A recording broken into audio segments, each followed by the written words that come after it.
This channel does not promote any violent, harmful, or illegal activities. All content provided by this channel is meant for an educational purpose only. Top quality और consistent performance के लिए सिर्फ silver pump नाम याद रखना। গনি খান চৌধুরী কলেজে সেখানে তুমুল উত্তেজনা, ছাত্র বিক্ষোভের জেরে কলেজ বন্ধের সিদ্ধান্ত, পড়ুয়াদের হস্টেল ছাড়ার নির্দেশে শুরু হয় উত্তেজনা। দেখুন এই মুহূর্তে দেখাচ্ছি আপনাদের গনি খান চৌধুরী কলেজের ছবি। মালদার গনি খান চৌধুরী কলেজে ব্যাপক উত্তেজনা, ছাত্র বিক্ষোভের জেরে কলেজ বন্ধের সিদ্ধান্ত, পড়ুয়াদের হস্টেল ছাড়ার নির্দেশে উত্তেজনা। কি নিয়ে বিক্ষোভ জানবো মালদা থেকে, একদম এই গনি খান কলেজ থেকেই আমাদের সঙ্গে শুভতোষ প্রতিনিধি রয়েছেন সরাসরি। শুভতোষ, পড়ুয়াদের এই বিক্ষোভ, এত ব্যাপক বিক্ষোভ, এর কারণ কি? দেখো, এই মুহূর্তে আমি Gani Khan Choudhury institute of engineering and টেকনোলজিতে সামনেই দাঁড়িয়ে আছি। এটা মূলত হচ্ছে ম্যাকআউট, মানে হচ্ছে মৌলানা আবুল কালাম আজাদ ইউনিভার্সিটি অফ টেকনোলজির আন্ডারে। এখানে গত ডিসেম্বরের যে সেমিস্টার, সেই সেমিস্টারের যে রেজাল্ট সেটা কিন্তু পাবলিশ করা হয়নি, এবং সেই পাবলিশ করা না হওয়ার জন্যই ছাত্ররা বিক্ষোভ শুরু করে। যেহেতু অন্যান্য কলেজে ইতিমধ্যেই সেই সেমিস্টারের রেজাল্ট ডিক্লেয়ার করে দেওয়া হয়েছে, তাদের ওয়েবসাইটে সেটা প্রকাশ করে দেওয়া হয়েছে, কিন্তু এক্ষেত্রে সেটা করানো হয়নি। আর এই নিয়ে কিন্তু মানে ছাত্ররা বিক্ষোভ করে, ছাত্রছাত্রীরা বিক্ষোভ শুরু করে কালকে রাতে। এরপরে কি হয়, যেটা ভয়ঙ্কর, মানে তুগলকি যেটা মানে নির্দেশ দেওয়া হয়েছে যে তোমাকে ভাবলে আশ্চর্য হবে, আজকে মাত্র 1 ঘন্টার নোটিশে সেখান থেকে এই কলেজ কর্তৃপক্ষ জানিয়ে দিয়েছে যারা কলেজ অনির্দিষ্টকালের জন্য বন্ধ, এবং ইমিডিয়েট সমস্ত হোস্টেল যারা ছাত্রছাত্রী রয়েছে, আবাসিক যারা রয়েছে, তাদেরকে কলেজ ছেড়ে চলে যেতে হবে। এই যে তোমাকে দেখাচ্ছি, দেখো এক একজন করে বেরিয়ে যাচ্ছে। অধিকাংশই কিন্তু ছাত্রছাত্রী ইতিমধ্যেই বেরিয়ে চলে গেছে। আজকে এবার রমজান মাস চলছে, অনেকে রোজা করে আছে, অনেক স্টুডেন্ট বহু দূর দূর থেকে আসছে। শুধু আমাদের রাজ্যে নয়, রাজ্যের বাইরেরও বহু স্টুডেন্ট অন্য রাজ্য থেকে এখানে এসে কিন্তু পড়তে আসে। তাদেরকে এরকম শর্ট নোটিশে 1 ঘন্টার মধ্যে তাদেরকে বেরিয়ে যেতে হচ্ছে। প্রায় 105 স্টুডেন্ট এখানটাতে আছে। কালকে গন্ডগোলের জেরে কিছু চলে গেছিল, এবং আজকে সকাল থেকে অনেক ধন্যবাদ তোমাকে। ক্যারাটের মাধ্যমে নারী ক্ষমতায়ন, আত্মরক্ষা শিক্ষায় নতুন দিশা দেখালো karate do association of Bengal. শনিবার প্রশিক্ষক হিসাবে আত্মপ্রকাশ করলেন একদল নারী। সংস্থার সভাপতি হ্যান্সি প্রেমজিৎ সেনের প্রশিক্ষণে দক্ষ হয়ে উঠেছেন প্রত্যেকে। সমাজে প্রচলিত ধারণা ভেঙে আত্মরক্ষা ও ক্যারাটে শিক্ষার মাধ্যমে নারীদের আত্মবিশ্বাস গড়ে তুলতে অনুপ্রাণিত করছে karate do association of Bengal.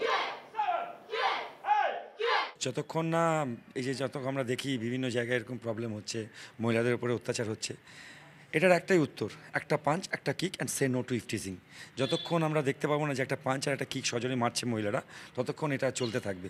এখানে বুঝেছি মানে আমাদের সমস্ত কিছুর সাথে শিক্ষা, খাওয়া দাওয়া যাই হোক না কেন, সঙ্গে আমাদের আত্মরক্ষাটা খুব প্রয়োজনীয়, এবং এটা রাস্তায় বেরিয়ে বুঝেছি আমাদের খুব প্রয়োজনীয়।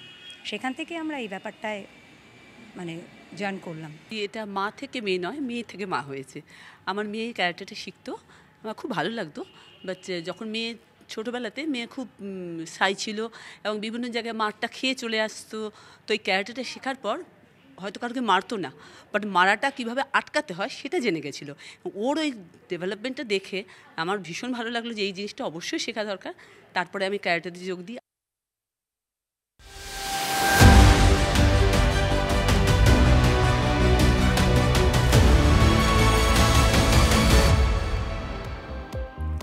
জাল ওষুধের পর এবার জাল সই। এনআরএস এর স্বাস্থ্য আধিকারিকের সই জাল করে টাকা লুট করার অভিযোগ। ওষুধ সরবরাহকারী সংস্থার বিরুদ্ধে সই জালের অভিযোগ। লক্ষাধিকের টাকার ভুয়ো নথি বানিয়ে সরকারি টাকা আত্মসাৎ। 6টি নথিতে জাল সইয়ের হদিশ মিলেছে, খবর এনআরএস সূত্রে। অভিযোগ স্বীকার করেছে অভিযুক্ত সংস্থা। ক্যানিং এর পর এবার তারকেশ্বর। ভুয়ো ভোটার ধরতে গিয়ে বিক্ষোভের মুখে শাসক নেতা। সঠিক পুরো পরিষেবা না পাওয়ার অভিযোগ বাসিন্দাদের। এক ওয়ার্ডের বাসিন্দা হলেও অন্য ওয়ার্ডের ভোটার, তাই মিলছে না পরিষেবা। অভিযোগ বহু ভোটারের। জনবিন্যাসের গেরোয় বিপাকে তারকেশ্বর পুরসভা 14টি ওয়ার্ডের বাসিন্দারা। বীরভূমে ফের শাসক কোন্দল। তৃণমূলের 2 গোষ্ঠীর সংঘর্ষে ঝরল রক্ত। দুবরাজপুরে আদান গোষ্ঠীর সঙ্গে লালন গোষ্ঠীর হাতাহাতি। লাঠি ইট নিয়ে মারধরের অভিযোগ। ঘটনাস্থলে দুবরাজপুর থানার ওসির নেতৃত্বে বিশাল পুলিশ বাহিনী।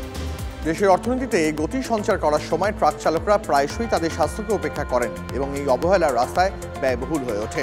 ট্রাক চালকদের তাদের স্বাস্থ্যের যত্ন নেওয়া কেন গুরুত্বপূর্ণ, দেখুন এই প্রতিবেদন।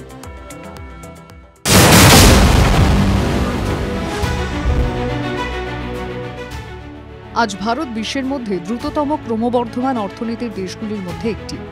যদিও একটি দেশের অর্থনীতিকে এগিয়ে নিয়ে যায় তার পরিবহন বিভাগ, যা বহু গুণে নির্ভর করে বাণিজ্যিক যানবাহন চালকদের উপর। ইকোনমিক্স টাইমসের একটি প্রতিবেদনে এই তথ্য জানানো হয়েছে যে আজ দেশের প্রায় ৩৬ লক্ষ ট্রাক চালক আছে। হাজার হাজার মাইল দ্রুত অতিক্রম করার চেষ্টায় বেশিরভাগ ট্রাক চালক প্রায়শই নিজেদের স্বাস্থ্য সম্পর্কিত সমস্যা উপেক্ষা করে থাকেন, যা শুধু চালকদের জন্যই নয়, বরং কোনো বড়সড় দুর্ঘটনা ঘটে ট্রাকে বোঝাই সম্পত্তিরও ক্ষতি হতে পারে। 2020 সালে সেভ লাইফ ফাউন্ডেশনের এক সমীক্ষা বলছে দেশের জনসংখ্যার প্রায় 53% ট্রাক চালক কোমর ব্যথা, জয়েন্ট, পেশি, ঘাড় ব্যথা এবং পা সম্পর্কিত সমস্যায় ভুগছেন। এছাড়া 2023-এ নয়ডায় আই কেয়ার হসপিটালের এক সার্ভেতে ট্রাক চালকদের চক্ষু পরীক্ষা করা হয়। এর মধ্যে প্রায় 50% ট্রাক চালকদের চোখের সমস্যা ধরা পড়ে। সবচেয়ে হয়রানির কথা হলো তাদের মধ্যে বেশিরভাগ ট্রাক চালকই এই সমস্যা সম্বন্ধে ওয়াকিবহল নন। बहुत देर चलाते हैं गाड़ी तो आँख पर असर आता है, माथा में चक्कर आता है, पैर हाथ जो है सूजने लगता है। होता है कब कहीं रेस्ट करें, 2-4 घंटा रेस्ट कर ले, लेकिन जब गाड़ी में माल रहता है तो रेस्ट करने का टाइम नहीं मिलता है। দেশের সড়কপথ নিরাপদ রাখতে দরকার ট্রাক চালকদের নিয়মিত স্বাস্থ্য পরীক্ষা। ছোট বড় কিংবা জটিল রোগ সম্পর্কে তাদের সচেতনতা বাড়ালে দুর্ঘটনা কমবে বা প্রতিরোধ করাও যেতে পারে। এই সমস্ত প্রয়োজনীয় পরিবর্তনের জন্য সরকারের সঙ্গে ওইএমএস, পলিসি মেকার্স, ট্রান্সপোর্টার্স, ইন্ডাস্ট্রিজ এবং ব্যবসায়ীদের একজোট হয়ে এগিয়ে আসতে হবে, কারণ তবেই আমরা নিরাপদ যাত্রাপথ সুনিশ্চিত করতে পারব।